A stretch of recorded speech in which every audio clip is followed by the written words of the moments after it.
The details regarding these measures are included in these documents and pursuant to Standing Order 83.2. I ask that the study of these motions be added to the orders of the day.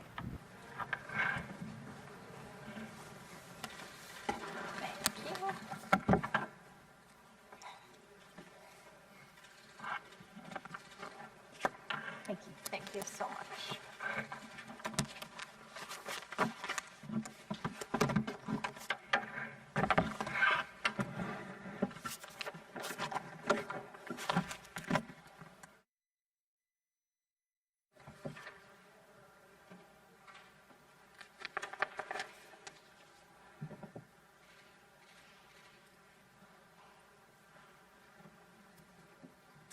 Mr. Speaker, I would like to begin by taking a moment to mourn the tragedy in Nova Scotia a year ago yesterday.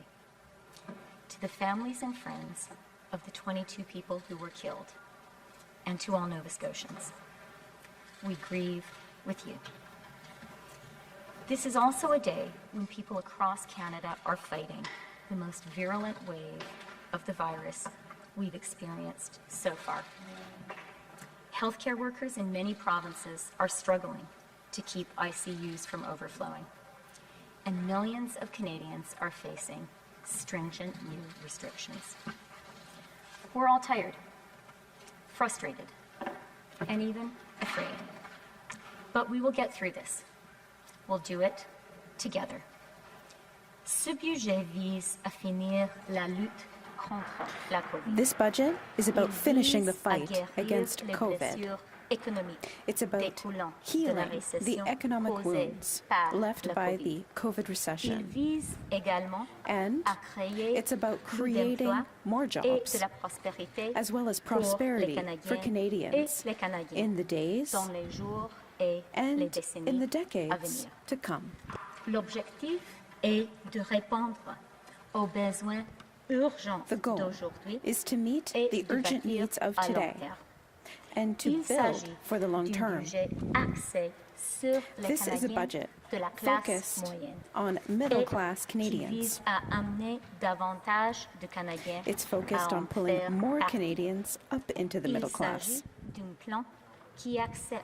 This is a plan that embraces this moment of global transformation to a green and clean economy. This budget addresses three fundamental challenges. First, we need to conquer COVID. That means buying vaccines and supporting provincial and territorial healthcare systems. It means enforcing our quarantine rules at the border and within the country. It means providing Canadians and Canadian businesses with the support they need to get through these tough third wave lockdowns and to come roaring back when the economy fully reopens. Second, we must punch our way out of the COVID recession. That means ensuring lost jobs are recovered as swiftly as possible and hard-hit businesses rebound quickly. It means providing support where COVID has struck the hardest, to women, to young people, to low-wage workers, and to small and medium-sized businesses, especially in tourism and hospitality. The final challenge is to build a more resilient Canada. Better, more fair, more prosperous, and more innovative. That means investing in Canada's green transition and the green jobs that go with it, in Canada's digital transformation and Canadian innovation, and in building infrastructure for a dynamic, growing country. And it means providing Canadians with social infrastructure, from early learning and childcare to student grants to income top-ups, so the middle class can flourish and more Canadians can join it. Nos aînés ont été les principales victimes de ce virus. Our elders have been this virus's principal victims. The pandemic has preyed on them mercilessly, ending thousands of lives and forcing all seniors into fearful isolation. Nous avons échoué We have dans notre failed devoir so d'aider many ceux of et those celles living qui vivent in dans les long-term établissements care ou des facilities. soins de longue durée. À eux To them et à leurs familles, and to their families, permettez-moi de dire let ceci. me say this. Je suis sincèrement I am désolée. so sorry. Vous méritez bien mieux que We cela. owe you so much C'est better than pourquoi this. nous proposons un investissement That's de why 3 we propose milliards a de dollars $3 billion pour investment nous aider à assurer to help que les ensure provinces et that territoires provinces offrent une and norme territories élevée provide de a soins dans high leur standard of care établissement de soins in de their longue long-term care durée. Et nous facilities. tenons aujourd'hui notre And promesse we are de delivering bonifier la today sécurité de on la our vieillesse promise pour les to Canadiennes increase et old Canadiens age security for âgés Canadian men de and women 75 ans aged 75 and older. Our government has been urgently procuring vaccines since last spring and providing them at no cost to Canadians. Nearly 10 million Canadians have received at least one dose of vaccine. By the end of September, Canada will have received 100 million doses, enough to fully vaccinate every adult Canadian. We need to be ready for new variants of COVID, and we must have the booster shots that will allow us to keep them in check. That's why we're rebuilding our national biomanufacturing capacity, so that we can make these vaccines here in Canada. Canada has brilliant scientists and entrepreneurs. We'll support them with an investment of $2.2 billion in biomanufacturing and life sciences.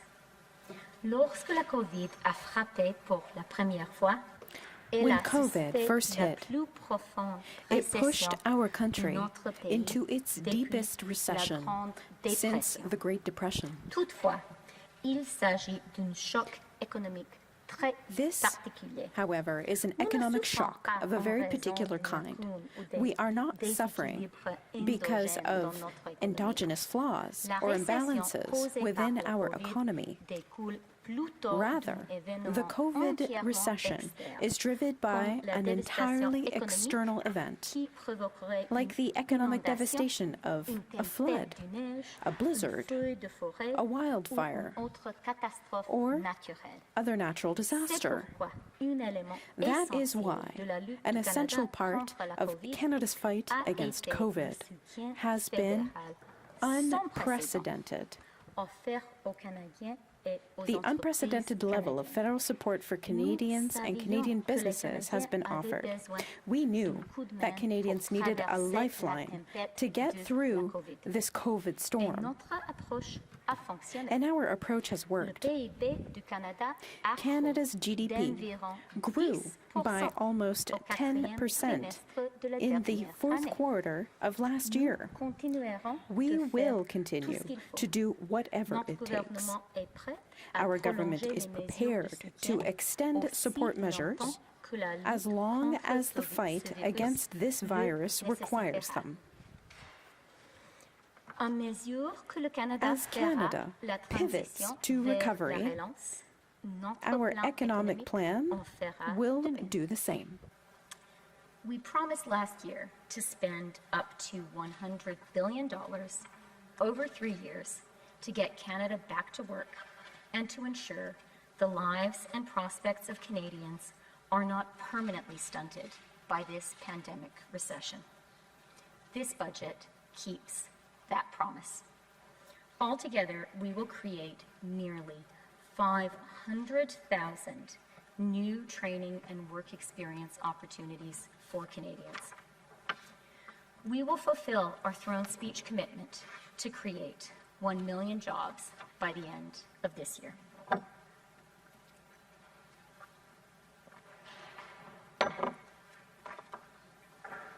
Some will say our sense of urgency is misplaced. Some will say that we're spending too much.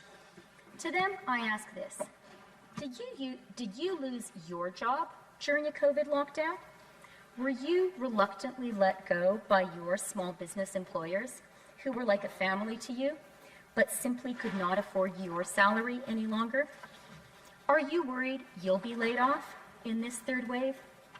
Are you a mother forced to quit the dream job you fought to get because there was no way to keep working while caring for your young children. Did you graduate last spring, and are you still struggling to find work? Is your family business, launched perhaps by your parents, and which you'd hope to pass on to your children, now struggling under a sudden burden of debt and fending off bankruptcy through sheer grit and determination every day? If COVID has taught us anything, it's that we're all in this together.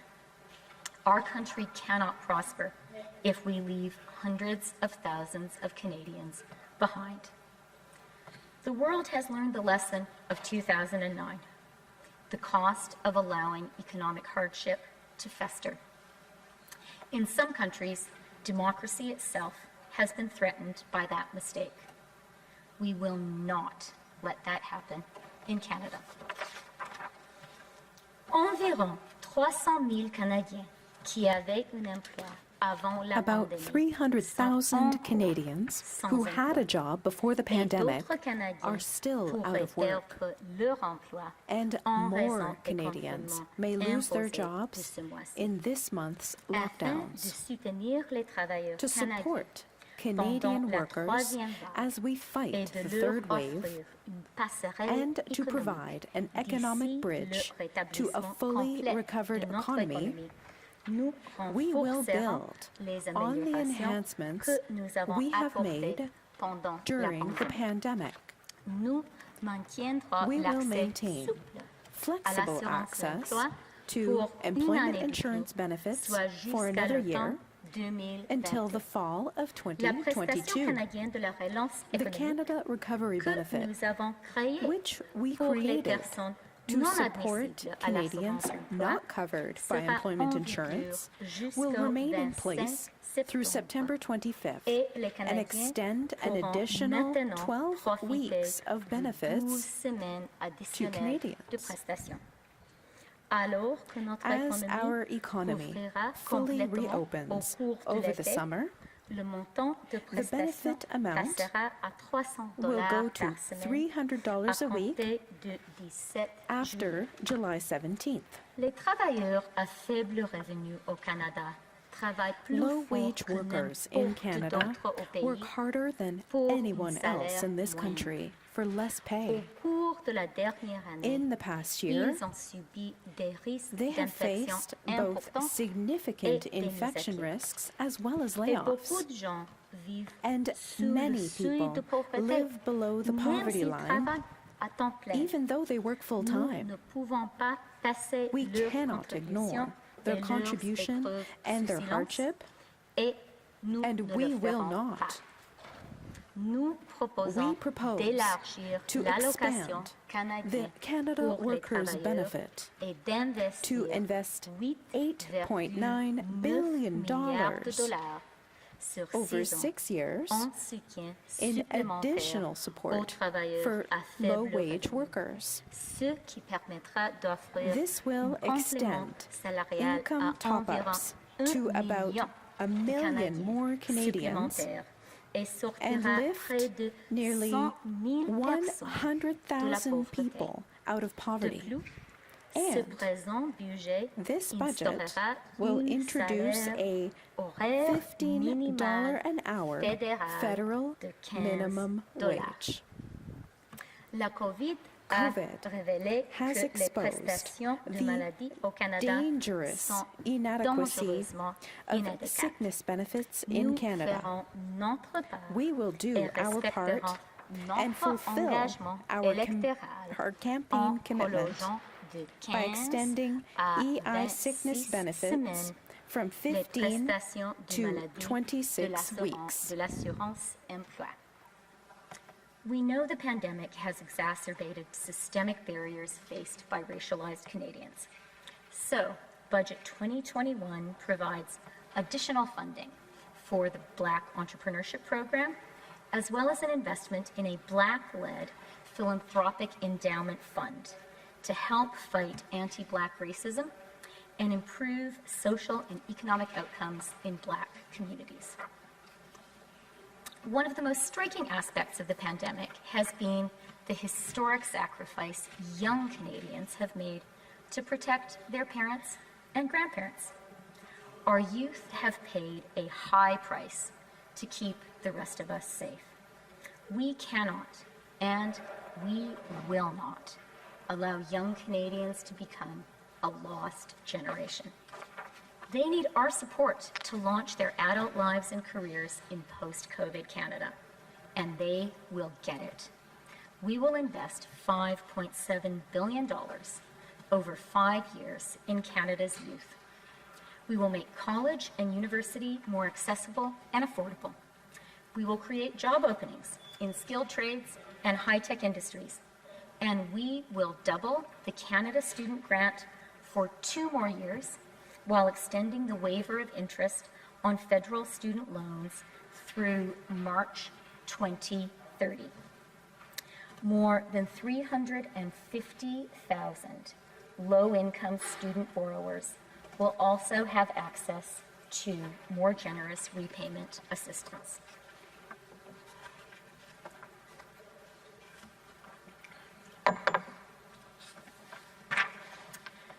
COVID has brutally exposed something women have long known.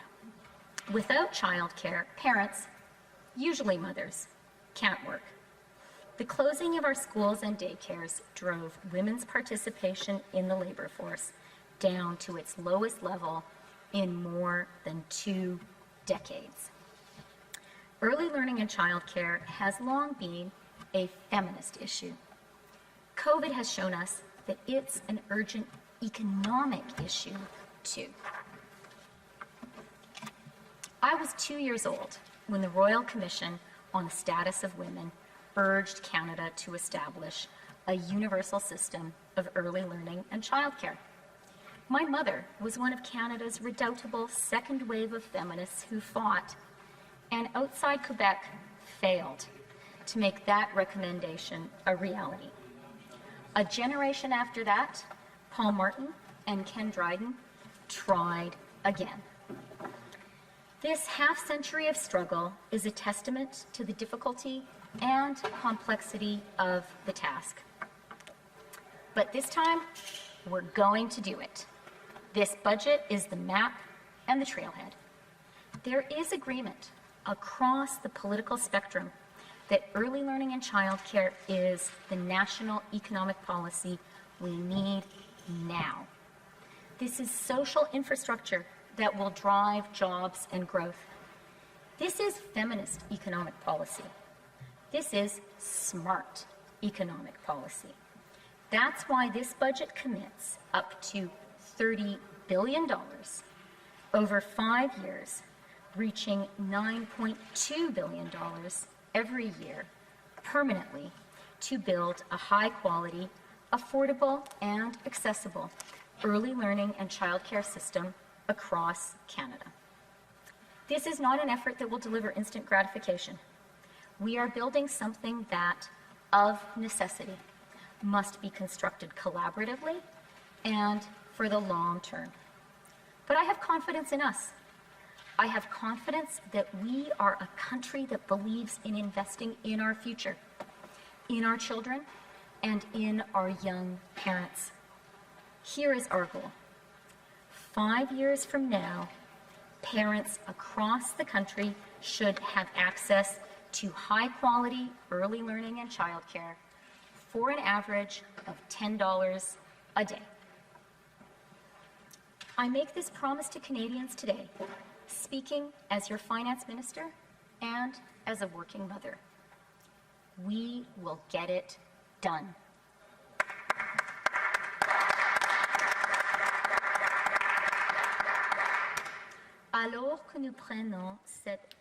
In making this historic commitment, I want to thank the visionary leaders of Quebec, particularly Quebec's feminists, who have shown the rest of Canada the way forward. This plan will, of course, also provide additional resources to Quebec lesquels which pourraient might well servir use à them soutenir to further davantage support son an système early learning d'apprentissage et and de garde des childcare jeunes system enfants qui fait that is déjà already l'envie the du reste envy du Canada of the rest of et Canada même d'une and grande indeed partie much du monde. of the world. Small businesses are the vital heart of our economy, and they have been hardest hit by the lockdowns. Healing the wounds of COVID requires a rescue plan for them. So, Budget 2021 proposes to extend the wage subsidy, rent subsidy, and lockdown support for businesses and other employers until September 25, 2021, for an estimated total of $12.1 billion in additional support. To help the hardest hit businesses pivot back to growth, we propose a new Canada Recovery Hiring Program, which will run from June to November and will provide $595 million to make it easier for businesses to hire back laid-off workers or to bring on new ones. But our government will do much more than execute a rescue. With this budget, we will make unprecedented investments in Canada's small businesses, helping them invest in new technologies and innovation. We will invest up to $4 billion to help up to 160,000 small and medium-sized businesses buy and adopt the new technologies they need to grow. The Canada Digital Adoption Program will also provide businesses with the advice and help they need to get the most out of these new technologies by training 28,000 young Canadians, a Canadian Technology Corps, and sending them out to work with our small and medium-sized businesses. This groundbreaking program will help Canadian small businesses go digital and become more competitive and efficient. Le financement accru de l'initiative Increased funding for the Venture Capital Catalyst Initiative will help provide financing to innovative Canadian businesses so they can grow. We will also encourage businesses to invest in themselves. We will allow immediate expensing of up to admissible de sociétés privées sous contrôle canadien s'élevant jusqu'à $1.5 million $1,500,000 of eligible investments by Canadian-controlled private corporations in each of the next 3 years. These larger deductions will support 325,000 businesses in making critical investments and will represent $2.2 billion in total savings to them over the next 5 years. Building for the future means investing in innovation and entrepreneurs. So, we propose to invest in the next phase of the Pan-Canadian Artificial Intelligence Strategy and to launch similar strategies in genomics and quantum science, areas where Canada is a global leader. In 2020, job growth means green growth. This budget sets out a plan to help achieve GHG emissions reductions of 36% from 2005 levels by 2030 and puts us on a path to achieve net zero emissions by 2050. It puts in place the funding to achieve our 25% land and marine conservation targets by 2025. En effectuant des investissements ciblés by making targeted investments in transformational technologies, we can ensure that Canada benefits from the next wave of global investment and growth. The resource and manufacturing sectors that are Canada's traditional economic pillars, energy, mining, agriculture, forestry, steel, aluminum, autos, aerospace, will be the foundation of our new, resilient, and sustainable economy. Canada will become more productive and competitive by supplying the green exports the world wants and needs. That is why we propose a historic investment of a further $5 billion over 7 years, starting in 2021, 2022 in the Net Zero Accelerator. With this added support, on top of the $3 billion we committed in December, the Net Zero Accelerator will help even more companies invest to reduce their greenhouse gas emissions while continuing to grow their businesses. We will propel the green transition through new tax measures, including for zero emissions technology, carbon capture and storage, and green hydrogen. We are at a pivotal moment in the green transformation. We can lead, or we can be left behind. Our government knows that the only choice for Canada is to be in the vanguard. Our growing population is one of our great economic strengths, and a growing country needs to build. We need to build housing. We need to build public transit. We need to build broadband. We need to build infrastructure. And we will. We will invest $2.5 billion and reallocate $1.3 billion in existing funding to help build, repair, and support 35,000 housing units. And we will support the conversion to housing of the empty office space that has appeared in our downtowns by reallocating $300 million from the Rental Construction Financing Initiative. Houses should not be passive investment vehicles for offshore money. They should be homes for Canadian families. So, on January 1st, 2022, our government will introduce Canada's first national tax on vacant property owned by non-resident, non-Canadians. Strong, sustained growth also depends on modern transit.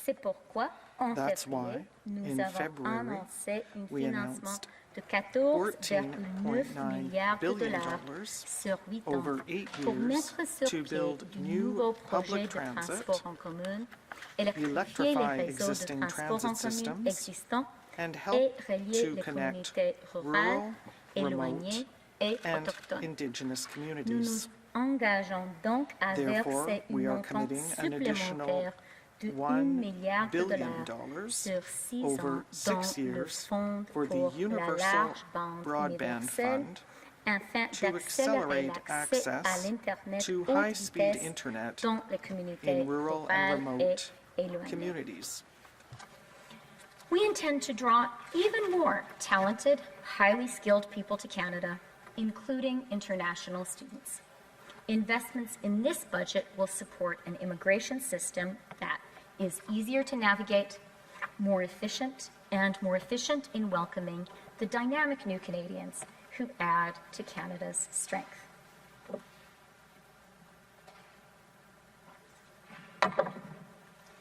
Our government has made progress in righting the historic wrongs in Canada's relationship with Indigenous peoples. But we still have a lot of work ahead. It's important to note that Indigenous peoples have led the way in battling COVID. Their success is a credit to Indigenous leadership and self-governance. We will invest more than $18 billion to further narrow gaps between Indigenous and non-Indigenous peoples, to support healthy, safe, and prosperous Indigenous communities, and to advance reconciliation with First Nations, Inuit, and the Métis Nation. We will invest more than $6 billion for infrastructure in Indigenous communities and $2.2 billion to help end the national tragedy of missing and murdered Indigenous women and girls. This has been a year when we have learned that each of us truly is our brothers and our sisters' keeper. Solidarity is getting us through this pandemic, and solidarity depends on each of us bearing our fair share of the collective burden. That's why, now more than ever, fairness in our tax system is essential. To ensure our system is fair, this budget will invest in the fight against tax evasion, shine a light on beneficial ownership arrangements, and ensure that multinational corporations pay their fair share of tax in Canada. Our government is committed to working with our partners at the OECD to find multilateral solutions to the dangerous race to the bottom in corporate taxation. That includes work to conclude a deal on taxing large digital services companies. We are optimistic that such a deal can be reached this summer. Meanwhile, this budget reaffirms our government's commitment to impose such a tax unilaterally until an acceptable multilateral approach comes into effect. It's also fair to ask those who have prospered in this bleak year to do a little more to help those who still need help. That is why we are introducing a luxury tax on new cars and private aircraft worth more than $100,000 and on pleasure boats worth more than $250,000.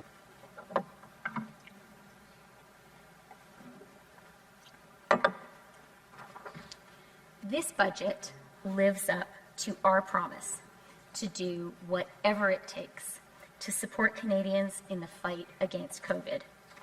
And it makes significant investments in our future. All of this costs a lot of money. So it's entirely appropriate to ask, can we afford it? We can, and here's why. First, because this is a budget that invests in growth. The best way to pay our debts is to grow our economy. The investments this budget makes in early learning and childcare, in small businesses, in students, in innovation, in public transit, in housing, in broadband, and in the green transition are all investments in jobs and growth. We are building Canada's social infrastructure and our physical infrastructure. We are building our human capital and our physical capital. Canada is a young, vast country with a tremendous capacity for growth. This budget will fuel that. These are investments in our future, and they will yield great dividends. In fact, in today's low interest rate environment is already paying off. Decisive action prevented economic scarring in our businesses and our households, allowing the Canadian economy to begin strongly rebounding from the COVID recession, even before we finished our fight against the virus. Third, because our government has a plan and we keep our promises. We said in the fall economic statement that we would invest up to $100 billion over 3 years to support Canada's economic recovery. And that's what we are outlining here today. We predicted a deficit for 2020-2021 of $381.6 billion. We've spent less than we provisioned for. Our deficit for 2020-2021 is $354.2 billion, below our forecast.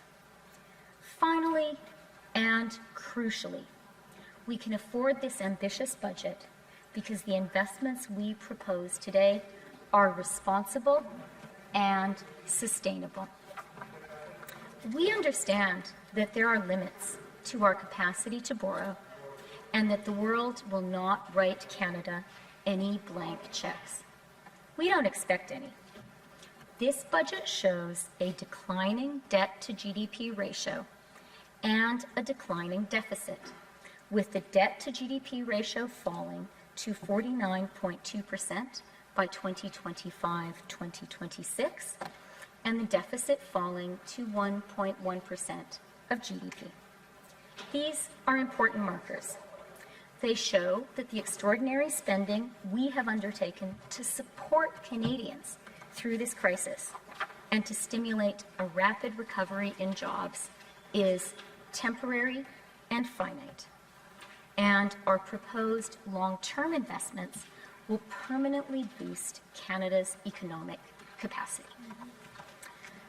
En 2015, Monsieur le Président, le In gouvernement 2015, fédéral Mr. Speaker, this federal government was elected on a promise to help middle-class Canadians and people working hard to join the middle class. We promised to invest in workers and their prosperity, in long-term growth for all of us. And we did. Today, we meet a new challenge, the greatest our country has faced in a generation, with a renewed promise. Opportunity is coming. Growth is coming. Jobs are coming. After a long, grim year, Canadians are ready to recover and to rebuild. We will finish the fight against COVID. We will all get back to work. And we will come roaring back. Thank you.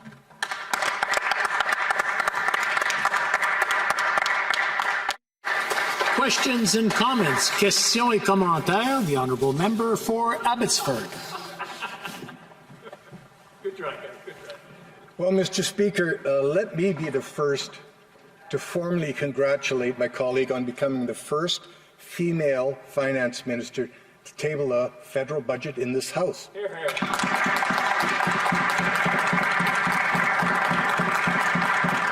And let me add that it's a remarkable accomplishment. It's long overdue, and I believe it defines a new role model for Canadian women across our country to aspire to.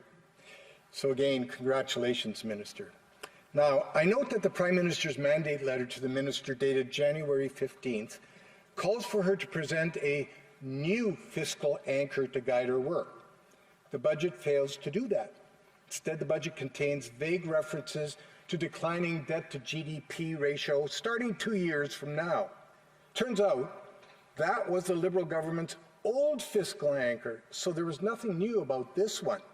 In fact, your anchor doesn't even include measurable targets that will give Canadians the comfort to know that their government understands the importance of proper debt management.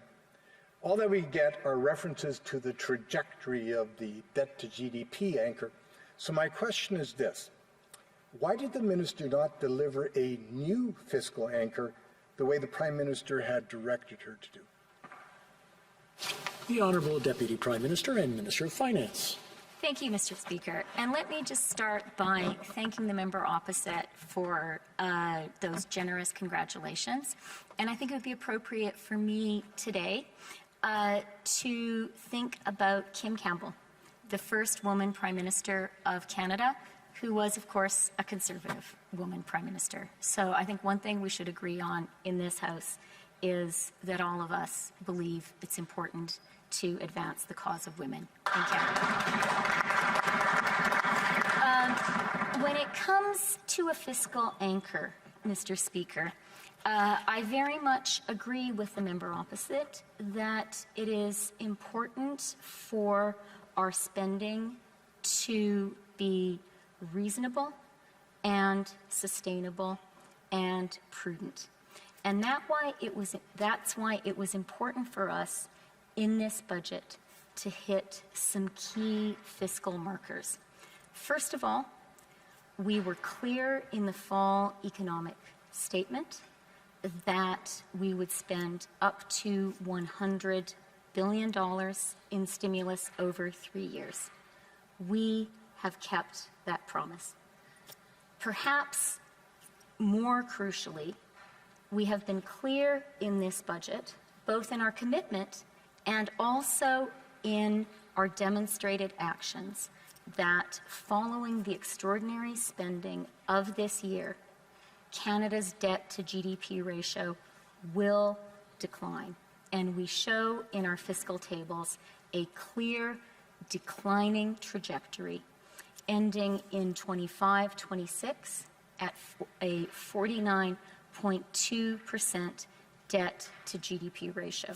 Further, as we point out in the budget document, we commit to unwinding the COVID-related deficits, and our budget and our fiscal projections show precisely that. In 25-26, we come to a deficit of just 1.1%. So those, I would say to the honourable members and my colleague opposite, those are our anchors: a declining debt to GDP ratio and unwinding the COVID-related deficits. Comments, questions et commentaires. L'honorable député de Joliette. Merci, Monsieur le Président. Donc, à mon tour de féliciter sincèrement la ministre des Finances pour son premier budget. C'est un moment historique, certainement, pour elle et pour l'économie. Il y a des mesures là-dedans, comme on a rarement vu. Donc, toutes mes félicitations à la vice-première ministre et ministre des Finances. Sincèrement, pour la quantité de travail. Il y a une foule de mesures qui sont mises en place là-dedans. Plusieurs sont très intéressantes. On aura le temps d'y revenir et certainement les analyser. Je veux souligner aussi, c'est la première fois que je vois un engagement concret dans la lutte à l'évitement et à l'évasion fiscale. Évidemment, c'est encore au niveau d'intention ici, mais c'est vraiment un pas dans la bonne direction. Je félicite la ministre à ce sujet. À mon avis, il y a deux absents principaux dans ce budget. C'est la question du financement de la santé, la demande de Québec, des provinces. Quebec and the provinces have asked for more health funding. We are in the middle of a health crisis. For the Bloc Québécois, this is the moment to fix this. If not now, then when? And then secondly, the main victims of this pandemic have been seniors. We have been asking for old age security to be increased as of 65 years of age, instead of creating a two-tier system for seniors. But that's not in the budget. Why didn't the Minister of Finance include those two measures in the budget? Especially since when we look at the difference in the deficit between the fall economic statement and the deficit here in the budget, well, the difference would correspond to those two measures. So is this a political choice? Thank you. I would just like to remind members that I have a long list of members who wish to speak. So I would ask everyone to keep their questions and answers very short. The Honourable Deputy Prime Minister and Minister of Finance. Thank you, Mr. Speaker. I'd like to thank my colleague for the question. And I'd like to thank my colleague for all the fascinating discussions that we've had throughout the preparation process of this budget. I've greatly appreciated working with him. Premièrement, je suis très contente que le député a constaté qu'on a fait accent sur la lutte contre l'évasion fiscale. C'est vraiment une priorité pour notre gouvernement, surtout maintenant, quand on a une pandémie. La solidarité sociale est très importante. Et pour avoir la solidarité sociale, tout le monde doit payer leur juste part. In order to reach a state of social solidarity, everyone needs to pay their fair share. We need to focus on that, and I'm looking forward to working with all my colleagues on this important point. Parce que le député vient du Québec, je veux prendre l'opportunité de souligner pour tous les députés que ce budget et les engagements qu'on a for all members in this House, that this budget and the commitments in it clearly show the importance of Quebec's political leadership. More than 20 years ago, Quebec decided to create a child care system. It was difficult. It was very, very expensive. Il m'a dit, non, attention, ça coûte très cher. In fact, that's what I was told by Quebec architects of the system, that it was very expensive. I know. But Quebec showed us something very important. That having a child care system ultimately leads to excellent economic returns. Thus, it is very important for me as an Anglophone from Toronto to say thank you to Quebec. I don't see any women from Quebec here in the room right now, but I would really like to thank the feminists of Quebec who have worked so hard to build that program. Thank you. Now, regarding the two other points that my colleague raised, first of all, on health funding.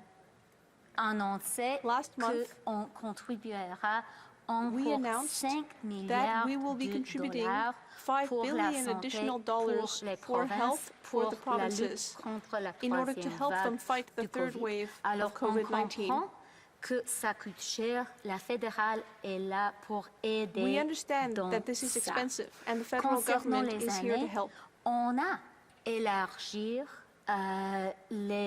As for seniors, we have broadened old age security.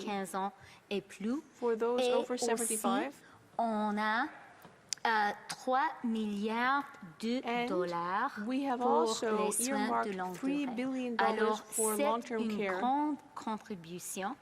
This is a significant contribution. Concernant le déficit et le fait que le déficit est moins que ce qu'on a approvisionné.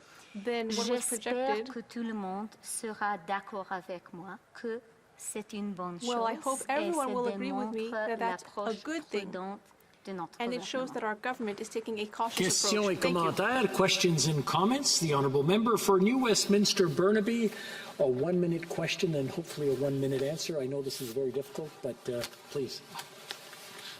Merci beaucoup, Monsieur le Président. Et j'aimerais aussi souligner la présentation historique que le ministre des Finances vient de faire. Félicitations. It's been a long wait for a budget, Mr. Speaker, as you know, as Canadians have been hit hard by this pandemic. And frontline workers who are looking for measures, looking for a functioning paid sick leave program, are going to come away profoundly disappointed by this budget. But billionaires will be happy because they continue to get a free ride at a time of overwhelming inequality and unprecedented increases in wealth for Canada's billionaires. This Liberal government has refused to put into place a wealth tax or end pandemic profiteering on the backs of Canadians.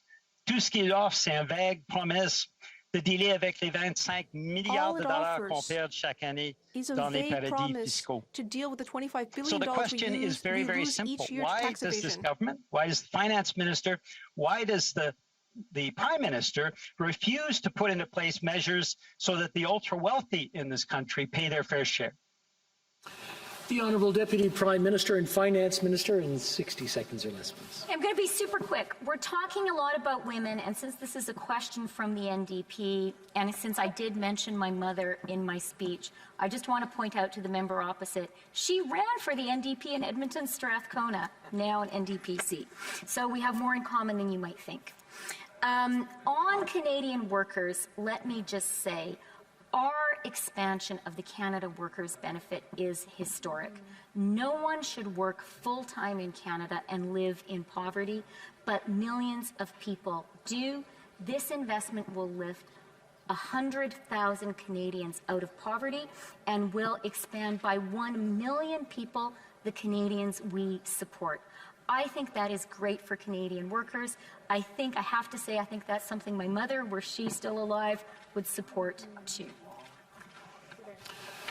I'm afraid that's all the time we have for now. The honourable member for Abbotsford. Well, thank you, Mr. Speaker. These are unprecedented times, and today we have the biggest spending budget in Canadian history. But this budget comes far too late. It is this federal government's first budget in well over 2 years. For that long, Canadians have been without a comprehensive plan for the economy to guide us through what has now become the stormiest time of our lifetime. I believe that Canadians will feel let down by this budget. They were expecting a comprehensive plan to safely reopen our economy, to get Canadians vaccinated and back to work again, to help struggling small businesses back up on their feet, to manage the massive looming financial consequences of this pandemic, including a clear fiscal anchor that I mentioned earlier. And of course, most importantly, to provide future generations of Canadians with the hope and confidence that the Canadian dream is still alive and well. And my fear is that Canadians will be profoundly disappointed. Now, to be sure, there appear to be a number of positive measures in this budget, especially those that continue to support Canadians in their time of need as they struggle to make it through to the end of the pandemic. And we will carefully review and analyze them to see whether they are sufficient to help our country through this difficult time and to secure our long-term future. So far, I'm not encouraged, but we will have more to say in the days ahead. Until then, and until tomorrow, I move that the debate be now adjourned. Mr. Fass, seconded by Mr. Dalton, moves that the debate be now adjourned. Conformément à l'article 83.2 du règlement, la motion est réputée adoptée et la Chambre demeure ajournée jusqu'à demain à 10 heures. Adjourned until tomorrow at 10 a.m.